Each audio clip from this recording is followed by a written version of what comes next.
Hi, thank you all. I'll be mercifully quick with the intros because we want to just get right to the discussion. This is a great group and a fun topic, and we're the ones who get to talk about solutions, which is always everybody's favorite part because you get to say a bunch of things that you hope maybe will come true in Washington someday.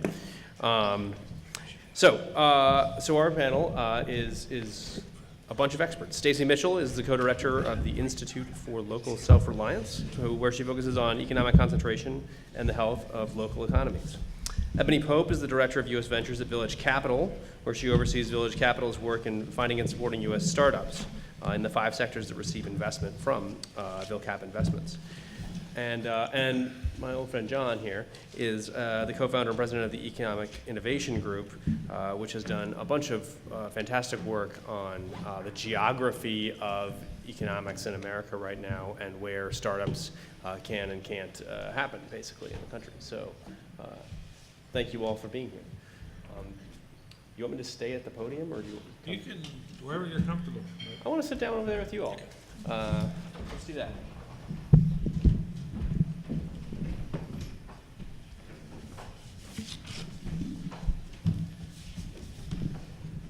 So like I said, this is the proactive panel, so let's start proactively. Stacy, maybe you could kick us off. We've heard a lot about problems today. Tell us about some solutions. What are the things policymakers could do to help entrepreneurs better compete moving forward in the United States? That's right. I mean, I just want to underscore, I guess at the beginning, how much the problem really is about ideology. And the fact that we had an ideological framework that really took over in this country sometime around the 1970s and 80s, embraced both by liberals and conservatives for different reasons, but really around this idea that bigger is better. And that's had a couple of consequences. One is that it's given us blinders as a society.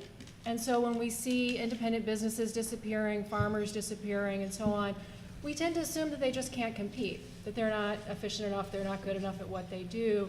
And we miss really looking objectively at what's going on in those markets. And a lot of the work we do at the Institute for Local Self-Reliance is to do that analysis. And we've consistently found that in one sector after another, independent can compete well, that there are these big players that overwhelm them. And then the other consequence of that ideology is that we have this pervasive bias against small throughout our policy that's not just antitrust.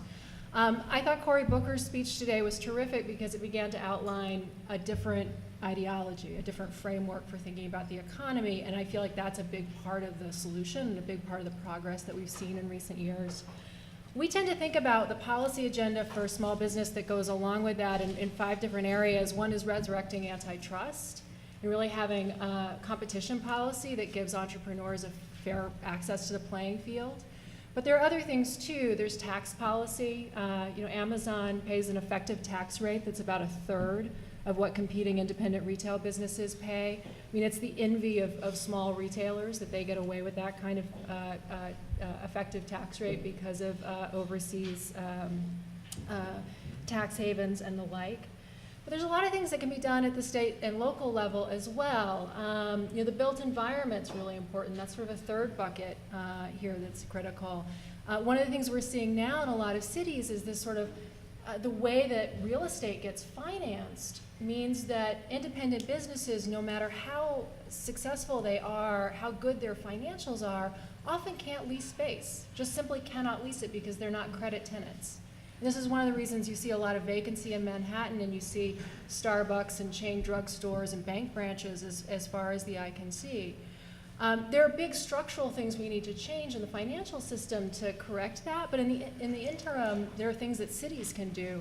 We helped the city of San Francisco write a law about 10 years ago that levels the playing field in neighborhood business districts so that if you're a chain retailer, there's a higher bar that you have to go to come in. And the result is you can still find Starbucks and the like in San Francisco, but there are far more independent hardware stores, grocers, pharmacies than we see in other big cities as a result of that law. It essentially says the real estate cannot become overwhelmed by chains. We need to keep enough open space for local entrepreneurs to start. And I guess The last couple of things that we think about that are really critical, the fourth is economic development. Every year in this country, cities and local governments spend about $70 billion subsidizing big business in the name of economic development. And 90% of those dollars go to the largest firms. The largest firms.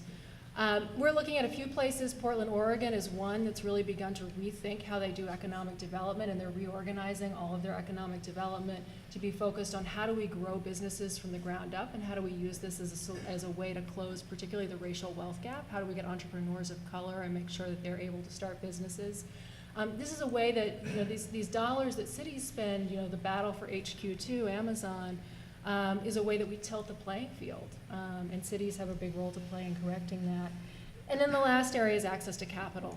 You know, we heard a lot about this today, but we've really created a banking system that is designed to finance the biggest companies and to exclude local entrepreneurs. We've seen lending to small business decline dramatically as community banks have disappeared.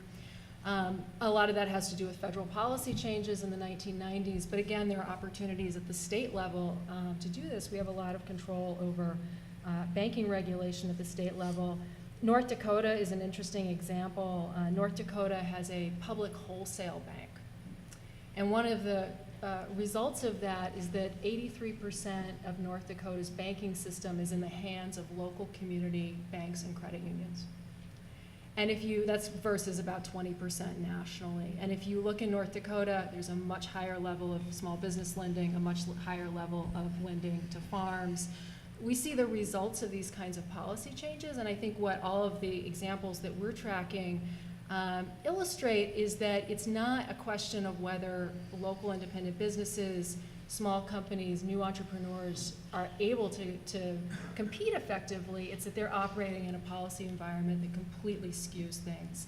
And part of changing that is changing the rules, but it's also, as I said, changing the ideology, the sort of framework that we're looking at this in, so that we can actually see clearly and understand what's going on.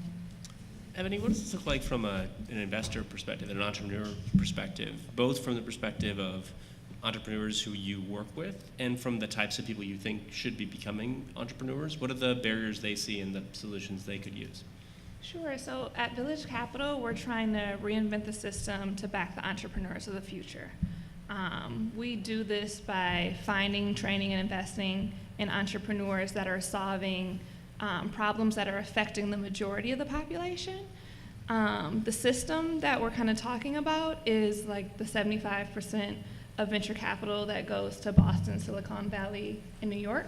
There's also less than 10% of venture capital dollars that go to women, less than 2% that go to African American and Latina founders. If you look at the other side of the table, a lot of venture capitalists, more than 90% are white males.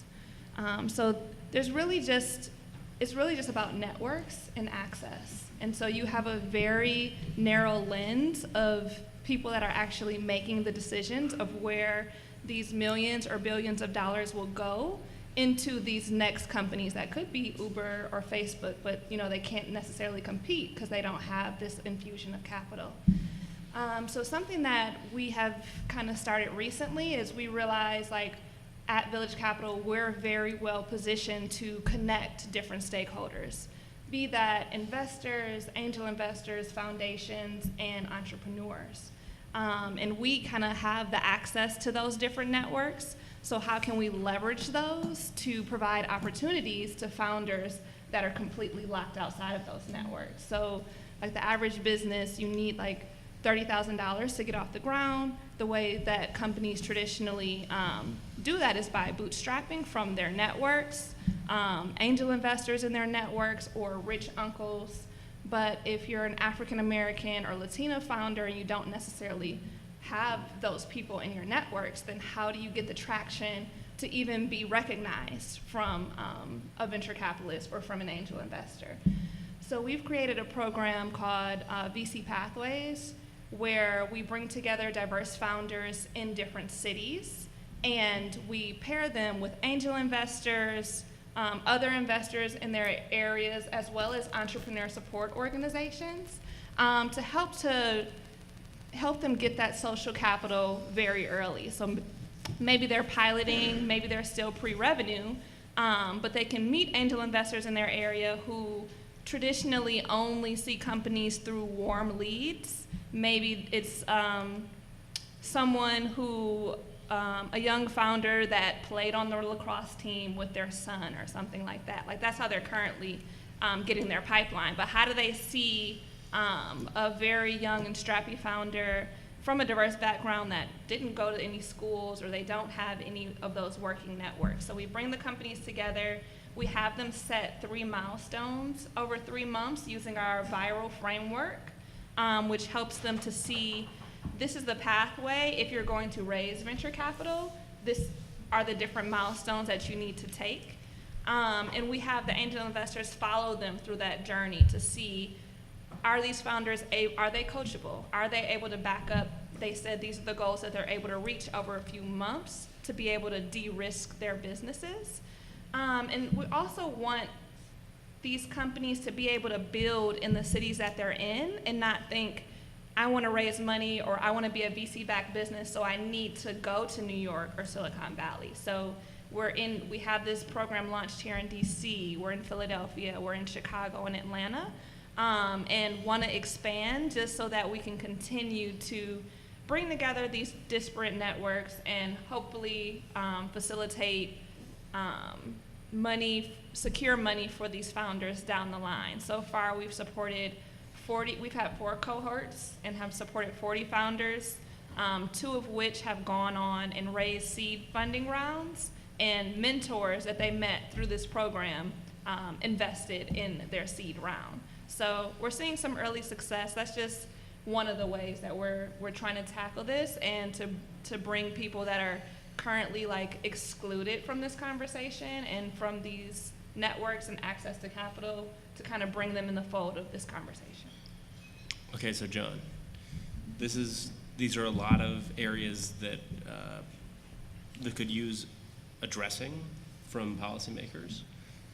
You are someone who has dealt with policymakers on both sides of the aisle in trying to get change passed in various ways. What do those policymakers get wrong when they think about this issue? Yeah. I have to sit closer to the mic because I went to a concert last night and my voice is out. So thanks, Jim. Thanks, Open Markets, and Bill Cap for inviting me. The paradigm that I'm most worried about is not necessarily big versus small. It's old versus new. It's the incumbent versus the upstart. And we have an institutional bias in both parties towards incumbency that's pervasive, and it plays out in the big versus small dynamic as well. But the real crisis we're dealing with as an economy when it comes to competition traces back to entry, business entry, and the startups that have not materialized in the wake of the Great Recession. So even as all these other indicators have improved over the course of a long recovery, you see the startup rate hovering near its all-time low, which it hit during the recession. And that's a big problem, and it's a huge blind spot in both parties. And we stand on the shoulder of Kauffman Foundation and many other organizations that have done tremendous work to highlight this. But it's not yet institutionally grappled with within either party. And so what they get wrong as a starting point is a philosophical blind spot. It's the tendency for the political system to reward focusing obsessively on today's jobs, today's industries, today's businesses, to the exclusion of those that haven't been created yet. And if you're not intentional in today's economy about fostering entrepreneurial ecosystems at the local level and federal policymaking that encourages entrepreneurial behavior, you're not going to get there by accident. And right now we're seeing that play out over a pretty long stretch of time, which represents the most dismal period of business formation on record that we have as a country. The good news is there's a lot of low-hanging fruit that cuts across the right-left political divide that could easily be enacted at the state, local, or federal level if we found our way to starting with the right problem statement. So the right problem statement today is not we have too much disruption or too much business destruction. It's that we have far too little creation and far too little competition that stems from the creation of new businesses and the chain reaction that sets off. So how do we make the economy more dynamic? We should start with things like non-competes and no-poach agreements that allow workers and entrepreneurs to be more mobile and to deploy their skills in a more efficient way. We should start with occupational licensing reform and harmonize those types of rules across states or remove them entirely, where they're essentially, this is primarily for smaller players, an incumbent protection regime. Of course, tax policy. The thing that stands out is for the amount of resources we spend recruiting or rewarding larger incumbent players, if we spent a fraction of that fostering local startup ecosystems, using that economic development lens and those types of resources, instead of playing the game of poaching a business across state lines, we can make tremendous progress in a short period of time. But you have to start with what's the problem we're trying to solve. And if the answer to that always traces back to some form of policy to address incumbents and their interests, we're going to get the wrong answer every single time. And I think that's a hard thing for policymakers to do, no matter what part of the spectrum they're on, because the rewards are much more ephemeral. No one's really thanking you for helping a startup that may create 2 or 3 jobs today. That's a much less exciting ribbon cutting than getting Amazon HQ to your state. So I think collectively the policy community has to do a lot more to foster that type of thinking, which starts with helping them understand the problem. And we've found, at least, Jim, that when we talk through these things with policymakers and they hear that whole thread played out, they're very compelled by it. And it traces to both sides. It's not just a Republican or Democratic thing. Both sides tend to gravitate towards this. And I think a younger generation of policymakers are waking up to the fact that this is a true blind spot. So I'm cautiously optimistic that we're about to see some policy changes as a result of that. Barry, do you agree that that's where the low-hanging fruit is, or where would you put it? Well, I agree with John that there's a huge amount of low-hanging fruit at the policy level. But actually, I want to bring it back to, in some ways, the real low-hanging fruit is just the ideas that are in our head. And this is kind of connecting back to what Stacy said. And we look at the political economy in a radically different way now than we did 35, 40 years ago. We look at ourselves as actors within the political economy in a radically different way than we used to. And so in some ways, the answer is just to remember how we used to think. And just sort of earlier today, I mean, Victor brought up the Boston Tea Party, and I know, and Stacy's often talked about the Boston Tea Party. And the Boston Tea Party, but it's illustrative because it's important to go back and say, well, what was the purpose of the country in the first place? What were the thoughts in our head at the beginning? And so the Boston Tea Party, a lot of folks have said, well, it was a rebellion against taxation. It was up to a certain point, but it was also a rebellion against the British East India Company. It was a rebellion against the largest corporation in the world at that moment. And people were saying, well, we actually know how to make things here. We know how to grow things here. We know how to sort of write things here.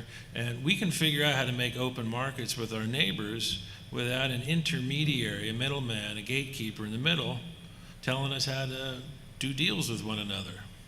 We can make open markets in which we exchange goods and ideas and crops with one another with no oversight, freely, based on who's got the right price, who's got the better product, who's got the better quality. So that's why in the Declaration of Independence there's the word liberty. I was so thrilled to see Senator Booker today spend so much of his time talking about liberty and freedom, because that's actually a first step, having a leader like Senator Booker focusing us on the thoughts in our head. So it's like, well, what we did back then is we said, okay, we want to have liberty as individual citizens, as individual producers of things, to go and have open markets in which to sell things. So what was, going back to the beginning, anti-monopoly, fighting concentration of power, neutralizing networks, necessary monopoly networks. That was, it was, the purpose of it was to preserve our liberty. And then eventually people also realized, well, this is actually how you preserve your democracy. You prevent the concentration of power, the concentration of wealth, the concentration of control. So the purpose of the country, the purpose of anti-monopoly, and I'd say like the United States government was made to fight monopoly here at home and abroad, was liberty, foremost, democracy, Later, we figured out this is the key to community. This is the way you distribute opportunity and wealth out across a giant landscape like we have in our country. This is how you preserve your families. So that was the idea that we had in this country for 200 years. And then folks came along about 35, 40 years ago, and they said the purpose of anti-monopoly should be to promote efficiency.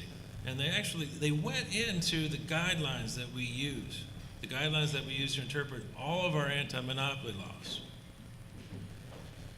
And there's hundreds of them, thousands of them. And they said, well, rather than protecting liberty and democracy, what we should do is promote the welfare of the consumer. And they literally wrote that into the guidelines. They got rid of the word citizen and they wrote in the word consumer. In the place of the word liberty is the word welfare. That was part of what the neoliberal revolution was about, or the counter-revolution more accurately. And so that was what they did at that point is they changed how we see the political economy around us, and they changed how we see ourselves within the political economy. So the first step is really easy. The lowest hanging fruit is just to say, hey, I ain't a consumer. Hey, I'm not. I don't worry about my welfare. I'll take care of my own welfare. Just give me the liberty to do so. So, so the simplest thing to do is actually just do, what Senator Booker was saying today. Just set your mind free. But not to be the daily newspaper journalist who constantly wants a headline, but I think if we can say what's the headline, what is a concrete action that Congress or cities or states could take tomorrow in service of the goals that you all have what's the first step toward an actual policy agenda to free up more competition and more entrepreneurship? Stacy? Well, I think that the FTC might use its rulemaking authority to take a look at Amazon's role.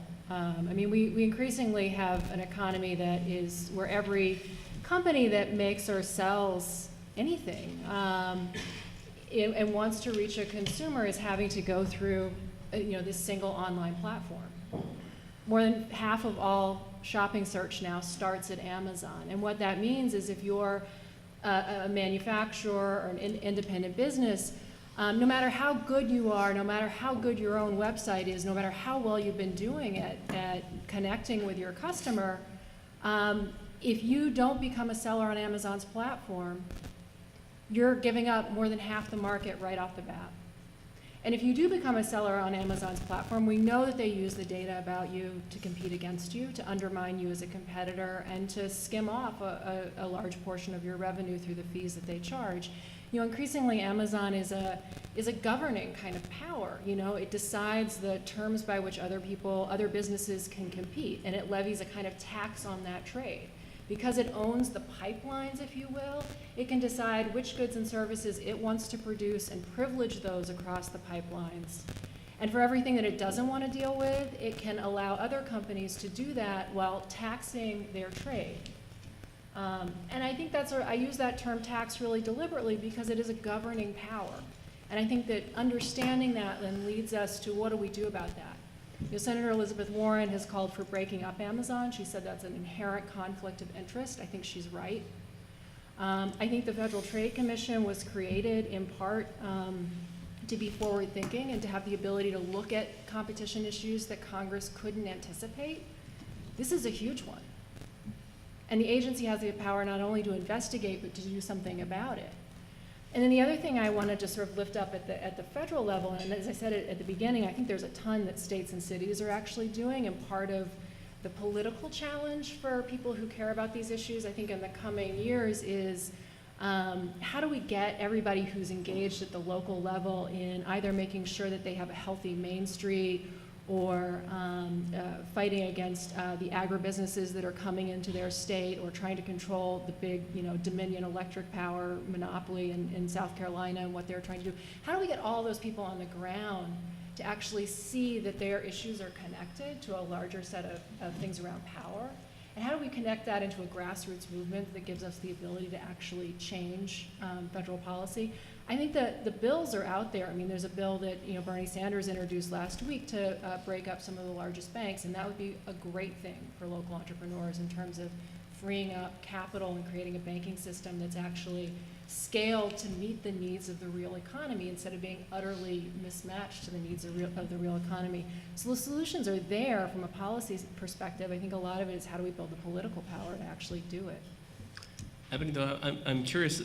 I heard the barriers I heard you talking about seem like degrees closer to the ground for if you're a would-be entrepreneur. Just getting into that social network being the issue. You can worry about Amazon when you make it into the marketplace kind of a deal. Is there something that can be done to, is it an appropriate area for policy to try to figure out ways to reshape social networks and the importance of them in terms of just getting entrepreneurs started in the first place?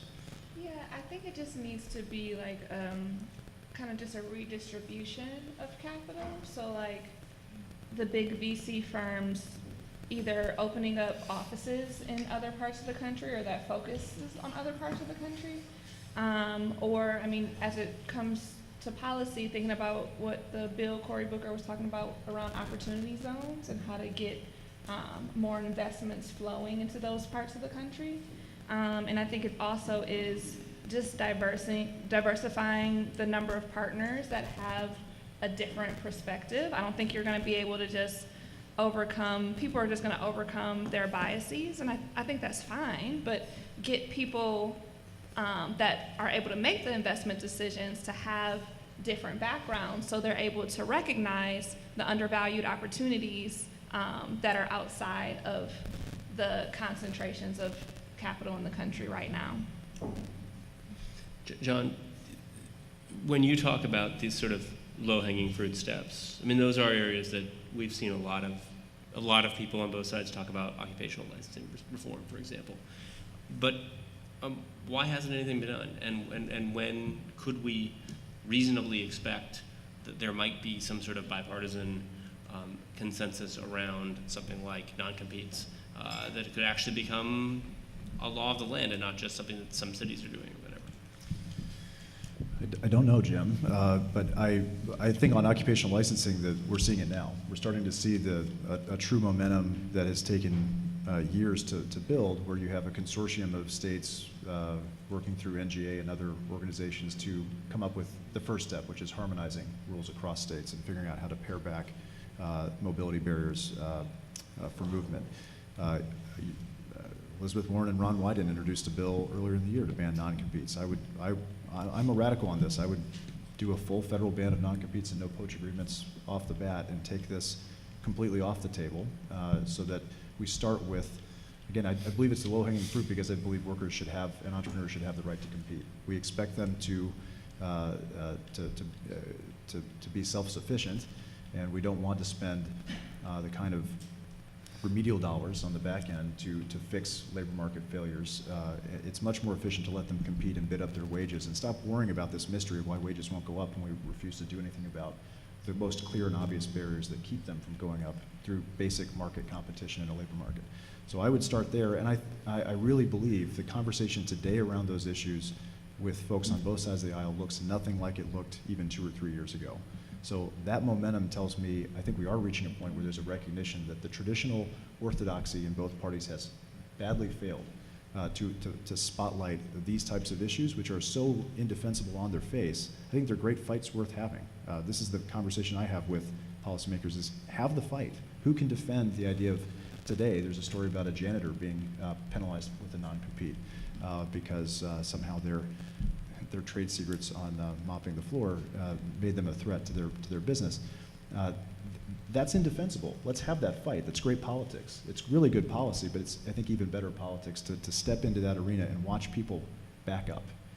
Alan Kruger did a study on the use of no poach agreements. All of a sudden, you have a bunch of major franchises, no legislation required, unilaterally disarm on this. Some of them said we didn't even know we were doing it. a little bit of sunlight, a little bit of pushback really does change things. And that's why I think it's the low-hanging fruit, because we're not really trying en masse yet to push folks back on it. When we do, when we see real bipartisan movement, I think we will in the next year on those things, I think people are going to get ahead of this and change without the legislation having to pass. I think because the use of these types of instruments is so indefensible on their merits that big corporations who use them don't want to have the fight in the light of day. So just the bully pulpit effect, I think, will start to move the needle. And I would start there, and I'm sympathetic to the idea that we should be worried about concentrations of power at every level, including the private sector. But I'd be hesitant to dive into the more exotic solutions before we take some of these basic steps that I think everybody really can agree on the merits.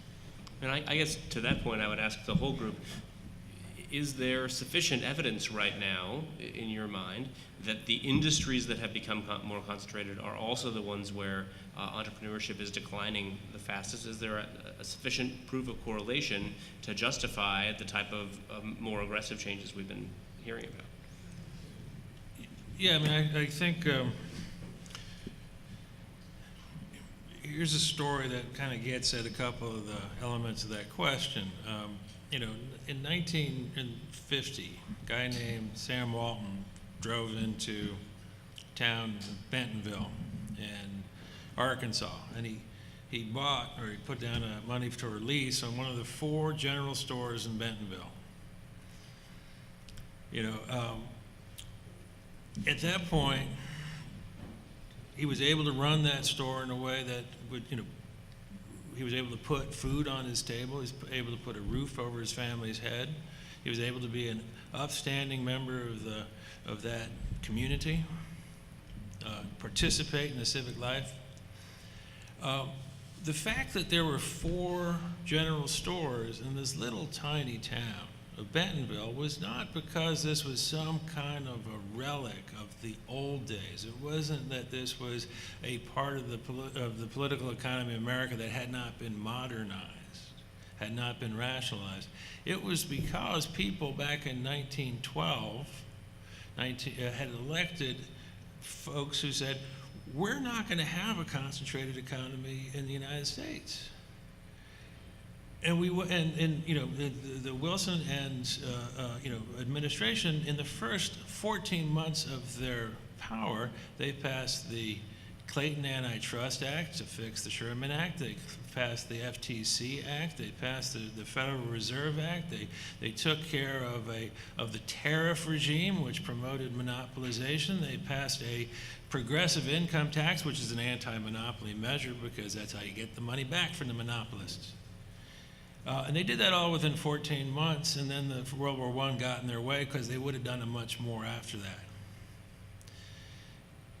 It was those sets of actions that stopped the concentration of power in the hands of the Woolworths of that period, and created this opportunity. So when Sam Walton drove into Bentonville, that was a political economy that had been designed to allow the individual to have a good life by running a small, independent business. Today, the Walton family, because of what we did, how we changed our political economy, the Walton family owns 5,000 giant stores in America, the equivalent of probably 200,000 1950-style stores. And they own as much wealth as 150 million Americans. One family with as much wealth as 150 million Americans. So there you see the destruction of opportunity. There you see the destruction of all of this independence. There you see the stripping out of all of the central states of America by people living on the coast, especially on New York and Wall Street. And there you see inequality, the fantastic inequality, not just of wealth, but of power in our country. One family with as much wealth as 150 million people. So that's, you know, right there, when you look at if you want to go back to what you changed, so that you have an opportunity to create a small business, you just follow the set of policies that were put into place back then. They will work today. Other thoughts on this, and then we're going to go out to you all for your questions. I think the pharmacy industry is a really good example of this. I mean, independent pharmacies, we think of the local drugstore as almost like the quintessential, like, bygone business that we feel nostalgic about, but really obviously just couldn't compete in this day and age. And when you actually look at the evidence, I mean, it's really striking. Independent pharmacies are cheaper. Consumer Reports does a study almost every year where they find this. Other people have found it as well. Other studies have looked at, like, what's the quality of healthcare? How much does the pharmacist talk with the customer? How many other services do they provide for free in terms of being a healthcare provider in communities? Independent pharmacies, hands down, better at that. And they also play a much more important economic role in their neighborhoods. There's a lot of evidence for the fact that they support a whole sort of local economy and ecology of activity around them. And yet, in so many places, independent pharmacies are disappearing. And the reason, when you start to dig into it, is these companies, the pharmacy benefit management companies, PBMs. CVS Health is the largest. There are 2 or 3 of them that dominate the market. And as you can imagine, if your name is CVS Health, what you do if you get to decide the rules for how insurance companies pay pharmacists, you're going to decide the rules in ways that undermine the independence, that either lock them out of the network or underpay them so that they're actually losing money when they fill a prescription. Meanwhile, you're going to channel patients to CVS. And the other dominant PBMs own online drugstores. And we sort of allowed that to happen, and I think this is sort of what I meant partly at the beginning about ideology, is that we don't see it. Even though the evidence is really clear, we don't see it because we're sort of lost in this idea that small is part of a bygone nostalgic age, and that's the reason that they're disappearing, not because there's just this naked exercise of market power. We repeatedly see the federal government doesn't step in to address this at all. One really interesting, we're starting to see some states write some policy around this, and it's beginning to help a little bit. But one of the really interesting examples, I brought up North Dakota about its banking system earlier. North Dakota also had this sort of strange idea in 1963. They passed a law that said you can't operate a pharmacy in the state unless you're a pharmacist. So there are no Walgreens pharmacies or Walmart pharmacies in North Dakota, none.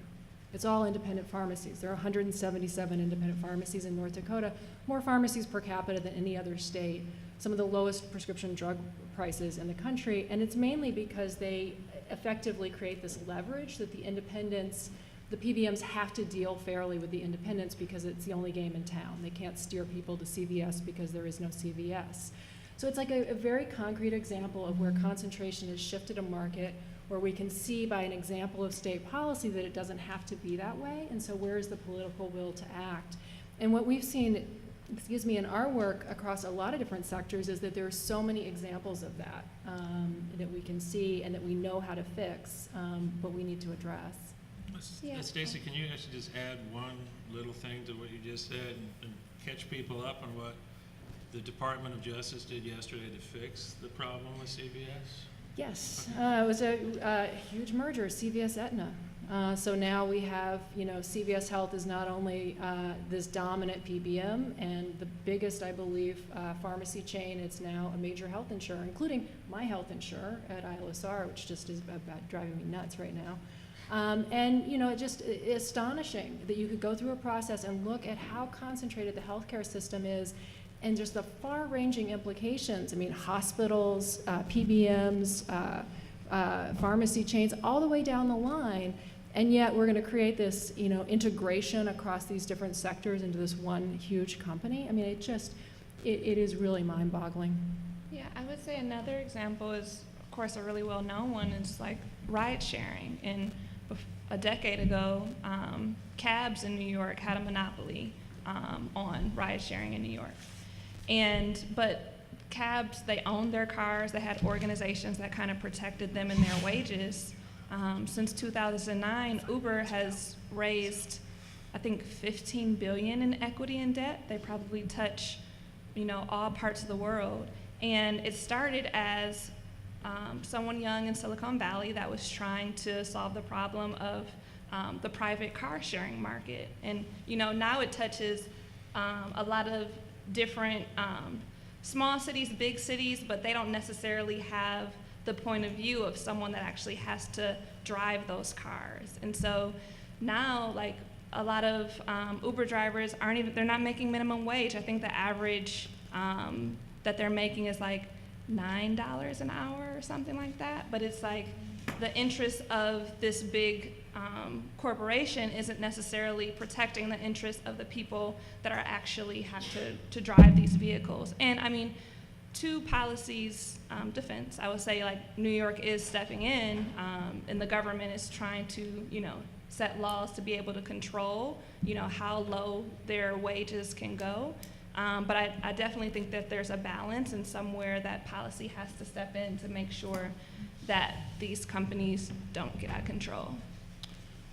Well, I'm actually going to have to end it there because we've run past 2 o'clock, and this has been a delightful panel. But thank you all so much for your time and for your attention, and thanks to the panel. Take care.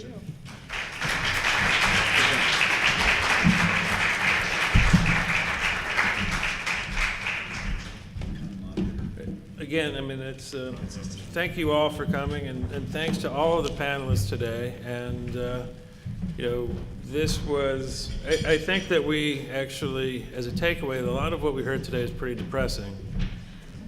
But the fact that we had Senator Capito, Senator Warner, Senator Booker here today is an indication that things are changing pretty rapidly. And I'm just going to end. I want to end with a quote. A lot of you guys know that I like reading quotes. And this is a quote